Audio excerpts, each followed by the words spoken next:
Dear students, good morning. Today we will see chapter number 12 of Hindi.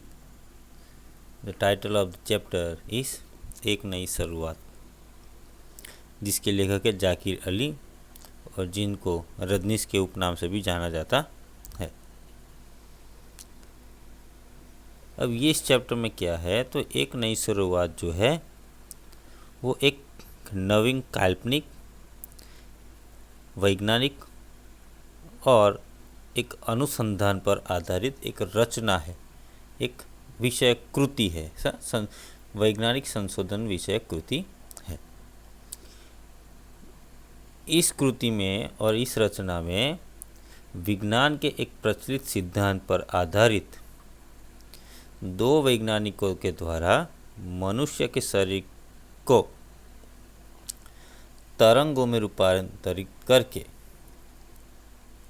एक स्थान से दूसरे स्थान पर भेजने की एक तकनीक और उससे संबंधित प्रयोगों का एक रोमांचक ढंग से वर्णन किया गया है, मतलब प्रस्तुत किया गया है।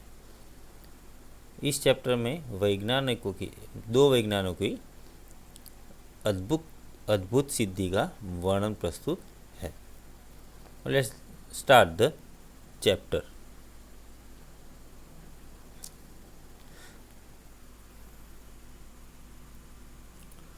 प्रोफेसर रामीस और उनके सहायक माधवन के जीवन के वे अद्भुत क्षण थे।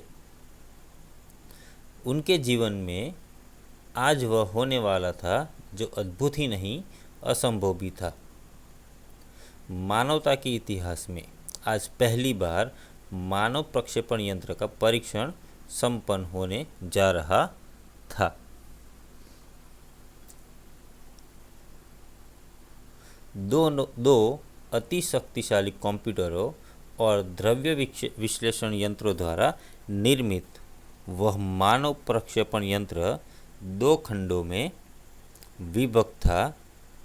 यंत्र का एक भाग प्रोफेसर की प्रयोगशाला में तथा दूसरा भाग वहां से 500 मीटर दूर स्थित माधवन के घर में स्थापित किया गया था।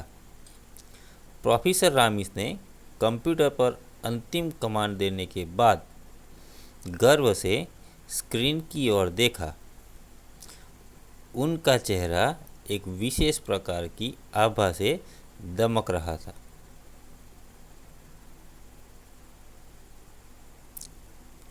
कुछ ही पलों में कंप्यूटर ने प्रोसेस रेडी का सिग्नल दिया और प्रोफेसर रामीस ने अपने सहयोगी माधवन को फ़ोन पर अलर्ट किया और धड़कते दिल के साथ कंप्यूटर चालित चैम्बर में प्रविष्ट हो गए और अगले ही क्षण मानव प्रक्षेपण यंत्र अपनी जटिल प्रक्रिया का संपादित करने में व्यस्त हो गया। मतलब यहाँ पे देखा जाता है कि प्रोफेसर रामीस जो है और उनके सहायक माधवन जो है, दोनों ही वैज्ञानिक है और यहाँ पे वो एक यंत्र जिसको हम मानव प्रक्षेपण यंत्र है उसका परीक्षण कर रहे थे। अब इसके लिए दो शक्तिशाली कंप्यूटरों को और द्रव्य विश्लेषण यंत्रों को दो खंडों में विभाजित किया गया था, जिसमें से एक था प्रोफेसर की प्रयोगशाला में और दूसरा भाग था वहाँ से 500 मीटर दूर माधवन के घर में। अब उन्होंने क्या किया कि लास्ट कमांड उसमें देने के बाद गर्व से वो स्क्रीन की ओर देखा और उनका चेहरा जो है वो चमक रहा था। क्यों चमक रहा था? क्योंकि मानव इतिहास में ये पहली बार हो रहा था कि मानव के शरीर को एक जगह से दूसरी जगह भेजा जा रहा है। तो जैसे ही कमांड देते हैं तो थोड़ी ही देर में क्या हो रहा है कि थोड़ी ही देर में कंप्यूटर में एक सिग्नल आता है कि जो प्रोसेस आपने की है उसका सिग्नल, मतलब वो रेडी है, आप उसका सिग्नल दिया गया, कमांड उसमें मैसेज आता है। तो प्रोफेसर रामीस जो है अपने सहयोगी जो माधवन हैं उसको फ़ोन कर रहे हैं और फिर फ़ोन करने के बाद उनको अलर्ट किया जाता है कि भाई मैं अब कंप्यूटर का कमांड आ गया, उसकी प्रोसेस रेडी हो गई है। मैं क्या कि भाई चैम्बर जो है, कंप्यूटर संचालित चैम्बर जो है उसमें एंटर हो रहा हूँ, और ऐसा कहते ही वो कंप्यूटर संचालित चैम्बर में प्रवेश मतलब वहाँ पे एंटर होते हैं। और अगले ही क्षण में क्या होता है कि मानव प्रक्षेपण यंत्र जो है अपनी जटिल प्रक्रिया जो है वो करने में संपन्न हो जाता है।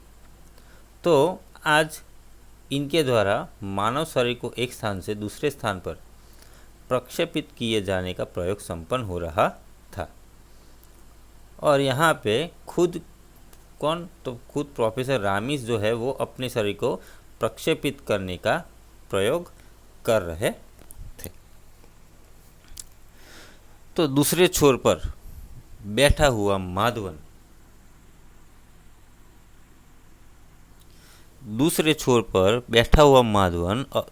दम साधे कंप्यूटर स्क्रीन पर आंखें गड़ाए हुए था।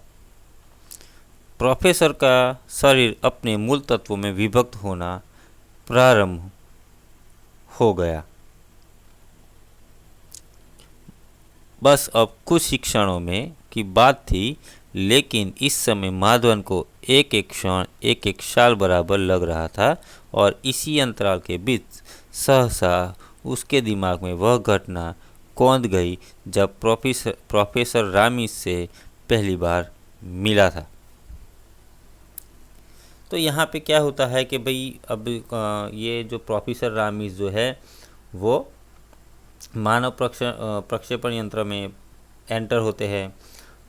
कंप्यूटर ने अपना काम करना शुरू कर दिया है, और धीरे धीरे प्रोफेसर रामिस का शरीर जो है अपने मूल तत्वों में विभक्त होना आरंभ हो जाता है। अब दूसरे छोर पर जो माधवन बैठा है उसकी नज़र जो है कंप्यूटर स्क्रीन से हट ही नहीं रही। वो एक एक क्षण जो है, एक एक सेकंड जो है, ठीक है, उसका रिकॉर्ड रख रहा है। लेकिन उसको वो एक एक सेकंड जो है, एक एक क्षण जो है वो एक एक घंटे के बराबर लग रहा है, एक एक साल के बराबर लग रहा है। और ये सब प्रोसेस चल रही है, तभी माधवन के मन में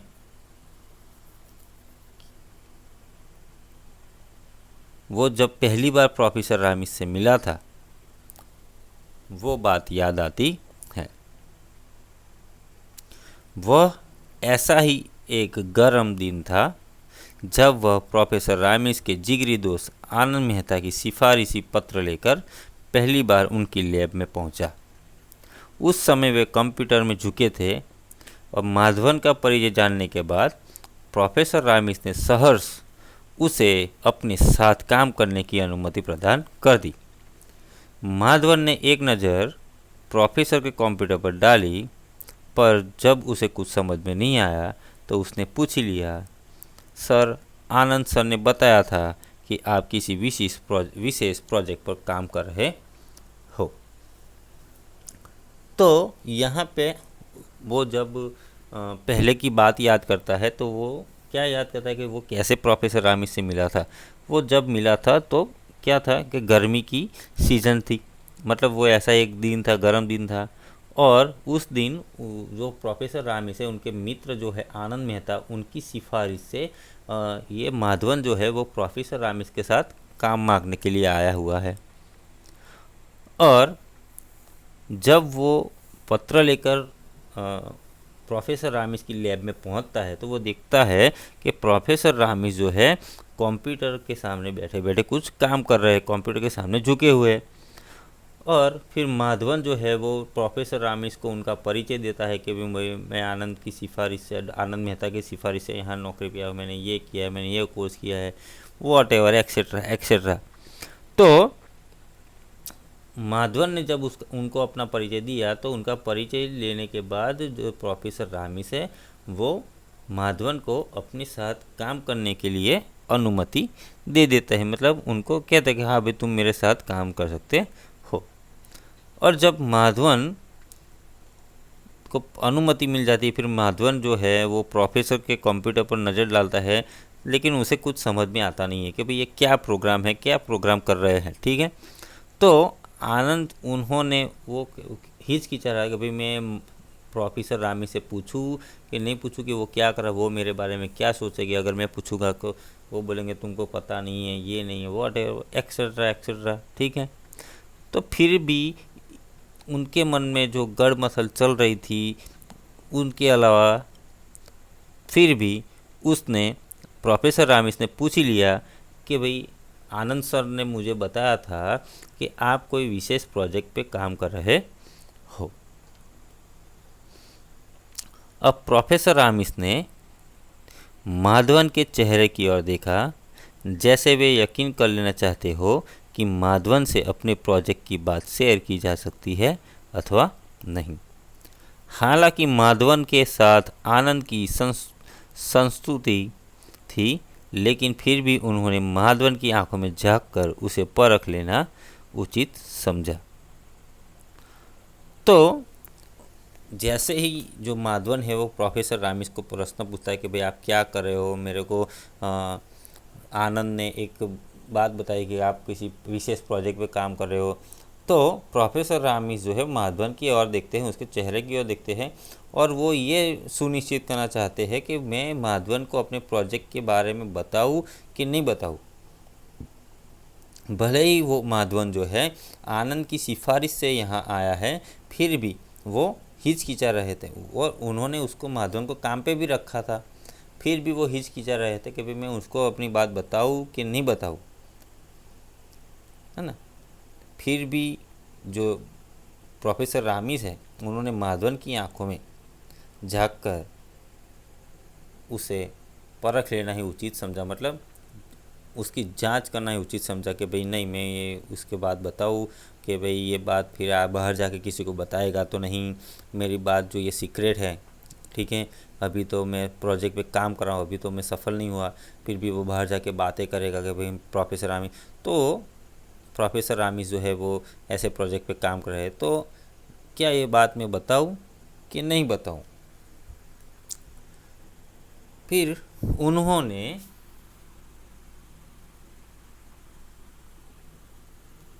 उन्होंने एक लंबी सांस ली और फिर अपने ड्रीम प्रोजेक्ट मानव प्रक्षेपण यंत्र के बारे में माधवन को बताने लगे। प्रोफेसर की बात सुनकर माधवन का मुंह आश्चर्य से खुला का खुला रह गया। आखिर जब उससे रहा न गया तो वह पूछ ही बैठा, सर क्या वास्तव में ऐसा संभव है? प्रोफेसर रामिस ने माधवन की ओर देखा जैसे कोई 10 साल का बच्चा हो। वे बोले, क्यों नहीं भेजा जा सकता। तो आखिरकार माधवन को परख लेने के बाद कि भाई उनको बताओ कि नहीं बताऊँ, फिर उन्होंने डिसाइड किया कि नहीं ठीक है, चलो मैं माधवन को बता ही देता हूँ।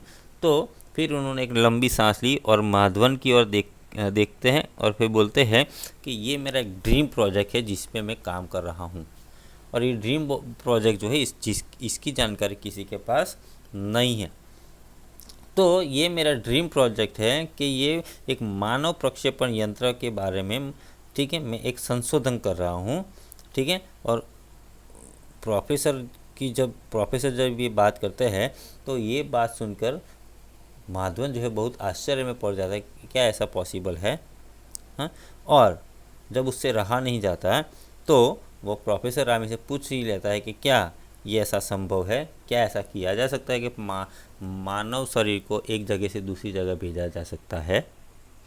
तो प्रोफेसर रामिस माधवन की ओर देखते हैं कि जैसे इतना पढ़ा लिखा है, इसने साइंस किया है, एक साइंटिस्ट है, फिर भी ये मुझसे ऐसा जैसे एक 10 साल का बच्चा मुझसे कोई सवाल पूछ रहा हो वैसे मुझसे सवाल पूछ रहा है।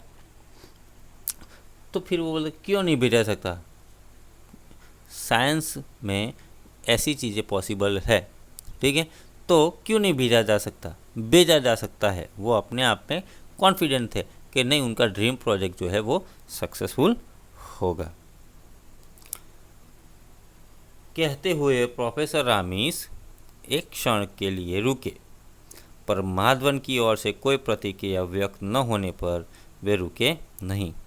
उन्होंने अपनी बात आगे बढ़ाई, अरे भाई, ये तो तुमने 5वीं क्लास में भी पढ़ा होगा कि प्रत्येक वस्तु एक विशेष प्रकार के अणुओं से मिलकर बनती है, अणु परमाणुओं से मिलकर बनते हैं और किसी भी परमाणु को आकार मिलता है तो उसके अपने भीतर मौजूद इलेक्ट्रॉन, प्रोटॉन, न्यूट्रॉन के कारण। हाँ, ये तो बहुत सामान्य सी बात है। माधवन ने उनकी बात का समर्थन किया।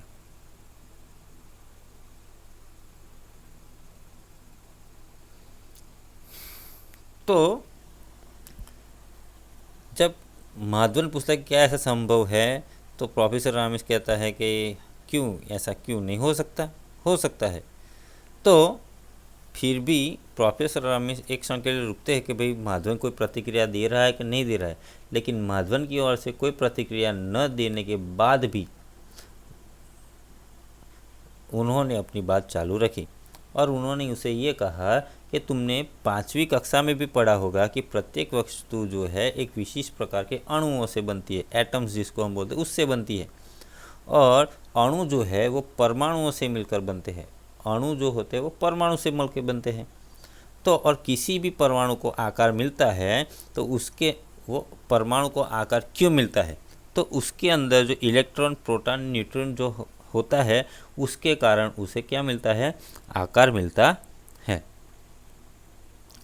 तो माधवन कहता है कि हाँ, ये तो बहुत सामान्य सी बातें हैं और मैं तो ये बातें तो मैं जानता भी हूँ।